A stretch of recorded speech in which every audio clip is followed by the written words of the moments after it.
কথা 26-এর ফলাফলের কথা বলেন। আমরা কোনো ছায়ায় বাঁচি, আমরা ছায়ায় কিন্তু বাঁচি না। আমাদের এমএলএ আছে নওশাদ সিদ্দিকী, কিন্তু আমরা আমাদের ছেলেদের বুকি জিগার আছে, দম আছে, আমরা নিজেরা থানায় যাই, কেস খাটি, জেল খাটি। আমাদের নওশাদ সিদ্দিকী আছে না তো, এমএলএ আমাদের ছায়া না, কিন্তু ওরা একটা ছায়ায় বাস করে যে আমাদের বাপ আছে এসে বাঁচাবে। ভালো করে দেখবে নাকি, হ্যাঁ আমাদের বাপ আছে এসে বাঁচাবে, আজ তোদের বাপ আছে, কিন্তু আমরা কোনো ছায়ায় বাস করি না। আমাদের বুকে জিগার নিয়ে আমরা ভাঙড়ে রাজনীতি করি, এখানে রাজত্ব করি আমরা ভাঙড়ে। আবার এখন শোনা যাচ্ছে যে আবার নাকি কে আসবে, তার মানে একজনা গ্যারেজ করার আগে আর একজনের ছায়া এখানে, যে এর ছায়া তলে সবাই বাস করবে, কিন্তু ছায়া সব সময় থাকে না। সূর্য এক সময় অস্ত যায়, সন্ধে নেমে আসে, এটা তোমাদের খেয়াল রাখতে হবে। সন্ধে নেমে আসবে, তখন তোমাদের কোনো বাপ এসে বাঁচাতে পারে না, কোনো ছায়া আসবে না। কিন্তু ভাঙড়ের মানুষ, আইএসএফের সাধারণ কর্মী থেকে নেতারা দম নিয়ে ভাঙড়ে ঘরে দম নিয়ে ভাঙড়ে রাজনীতি করে, এটা মনে রাখবে। আমরা কারোর আশা করিনি যে আমরা মার খেয়েছি, আমরা থানায় গিয়েছি, আমাদের নওশাদ সিদ্দিকী আসবে আমাদের জন্য, না। নওশাদ সিদ্দিকীর নীতি বাস্তবে বলতেছি, আমার ভালো লাগে কি আমার ছেলেরা নেতা তৈরি হোক। তা বাস্তবে নওশাদ সিদ্দিকী আজ প্রমাণ করে দেখিয়ে দিয়েছে ভাঙড়ের ছেলেরা নেতা তৈরি হয়ে গেছে। আমাদের কারো ছায়া লাগে না, আমাদের কোনো বাপ লাগে না, আমরা নিজেদের দমে আমরা লড়াই করি। এই যে শওকত মোল্লা, তিনি বলছেন যতদিন আমি চাইবো ভাঙড়ে দায়িত্বে থাকবো, কি বলবেন? দেখো একটা জিনিস না, মরণের, তুমি যত বড় কঠিন রোগে তুমি ভুক্তভোগী হও না কেন, দেখো মানুষ মরণের সময় ভালো হয়ে যায়। আমি অনেক অ্যাক্সিডেন্ট দেখেছি যে ভালোভাবে তার নাম, অ্যাড্রেস, ঠিকানা সব বললো, কিন্তু আবার দেখো খানিকক্ষণ পরে সে মাল পটকে গেল। কিন্তু মানুষ মরণের সময় ভালো হয়ে যায়, এটাই তার আলামত। যে যার রাজনীতি কে থাকলে না থাকলে আমাদের জানা হয় না। আমরা ভাঙড় রঙে আছে, ভাঙড় রঙে থাকবে। 26ই তোমাদের সাথে দেখাবে কে ক্ষমতা থাকলে, কে এখানে থাকলে, আমরা ওসব কোনো পরোয়া করিনি। আমরা ভাঙড়কে শান্তি চাই, শান্ত চাই, ওই জন্য আমরা ঠিক আছে। কিছুদিন আগে দেখলাম যে লোকসভা যে নির্বাচন গেছে, সেখানে বসিরহাট লোকসভায় আপনারা ভালো ফল করেছিলেন এবং 3 নম্বর স্থান অধিকার করেছেন। সেই জায়গায় হাজী নুরুল যিনি জিতেছেন, তিনি প্রয়াত হয়েছেন, ইন্তেকাল করেছেন। সেই জায়গায় আবার পুনর্নির্বাচন হবে, আপনারা কতটা পাচ্ছেন যে লড়াইয়ের জন্য, কি বলবেন? বাস্তবে বলছি, সেই দম থাকে, মানুষ ভোট করাক না, ভোট গণনা। ধরো একটা বুথে ভোট হয়েছে, সেখানেই ভোট করিয়ে সাথে সাথে গণনা করেই তো দেখাও, তাহলেই তো বলবো। আমরা যদি 13 বছর 15 বছর ধরে উন্নয়ন করি, তাহলে আমাদের চুরি করার আশঙ্কা থাকবে কেন? আমরা আশঙ্কায় ভুক্তভোগী হবো কেন যে আমরা ব্লাডটা ওইখানে গেলে আমরা হেরে যাবো।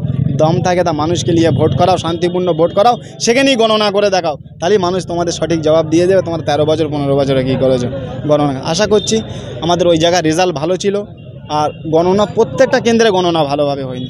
আশা করছি আমাদের ছেলেরা সজাগ হয়েছে, তারা গণনা কিভাবে করতে হয় তারা জানে, শিখেছে। আরও আশা করছি, সব তো নূতন, রাজনীতি সম্পর্কে কি আমরা জানি না।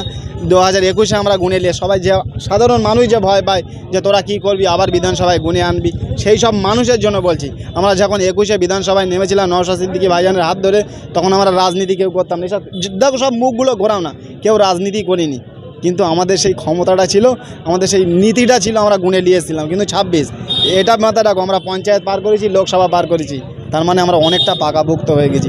কীভাবে গুনে আনতে হয় তখন আমরা সেটা জানি, আর আমরা গুনে এনে দেখিয়ে দেবো। আমরা ভোট আসলে বিভিন্ন মানুষ বিভিন্ন প্রতিশ্রুতি দেয়। আমরা দেখেছি যে ঘাটাল যে লোকসভা আছে, সেখানে বিভিন্ন মানুষ মানে হাহাকার, যেটা বলে ডিবিসি জল ছাড়ার কারণে। কী বলবেন? প্রত্যেক বছর আসলে বলে মাস্টার প্ল্যান, কী বলবেন? এইটাই তো সবসময় একটা জিনিস, আজ পর্যন্ত দেখেছো যে লাইট বয় সাবানে কোনদিন একটার সাথে একটা ফ্রি দিয়েছে? দেয় না। আরও সাইজ ছোট করে দিয়েছে, দাম কমিয়ে দেয়, ব্র্যান্ডেড মাল কোনোদিন ফ্রি হয় না। মানুষ এইটা ব্রেনে ঢোকানি দরকার, এলা ওরা ভেজাল জিনিস, এই জিনিস খালি অফার দেয়, এই 500 টাকার জায়গায় 1000 টাকা হবে, এইটা আরও এই যে কৃষি, কন্যাশ্রী, অনুশ্রী, তনুশ্রী, তাই তো। কিন্তু যদি মালটা ব্র্যান্ডেড হতো না, এত শ্রী দেওয়ার দরকার হতো না।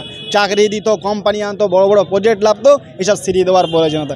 মালটাই ভেজাল, ওই জন্য মাস্টার প্ল্যানের প্রতিশ্রুতি দিতে হয় ডবল।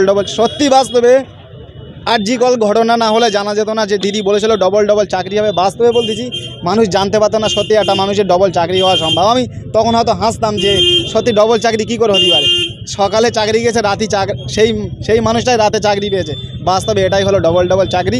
দিদি এই জন্য ভেবে বলেছিল যে আমাদের এই চোরেরা ঠিক সকালে ধরা পড়বে, সন্ধ্যে তো আবার এদের চাকরি দিতে হবে, এই জন্য বলেছিল ডবল চাকরি হবে। বাস্তবে কথাটা ঠিক বলেছিল। কিন্তু গতকাল আবার চাকরি ফের আশ্বাস দিলেন।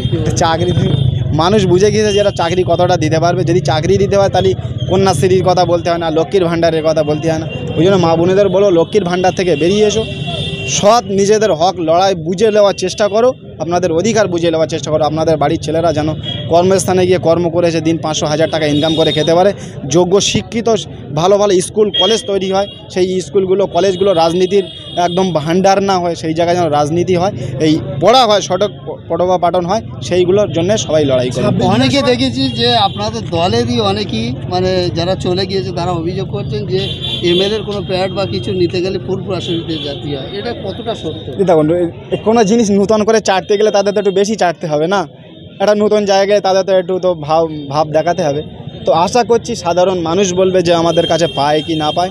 যেরকম মানুষ পেয়ার তো দূরের কথা, বাস্তবে বলছি মানুষের রক্ত পর্যন্ত আমরা বয়ে দিয়েছি, রক্ত আজ ভাঙড়বাসী টোটাল পশ্চিমবাংলা আমার কাছে প্রমাণ আছে, টোটাল পশ্চিমবাংলা মানুষ আমাদের থেকে রক্ত নিয়েছে, ভাঙড়বাসীর থেকে, আমাদের নেতাদের থেকে রক্ত নিয়েছে। প্যাট তো দূরের কথা, প্যাট প্রত্যেকজনই তার এলাকায় তার পঞ্চায়েত থেকে প্যাট পায় এমএলএ সই। আজ আমাদের এমএলএ কী প্রয়োজন ছিল এই জায়গায় এসে?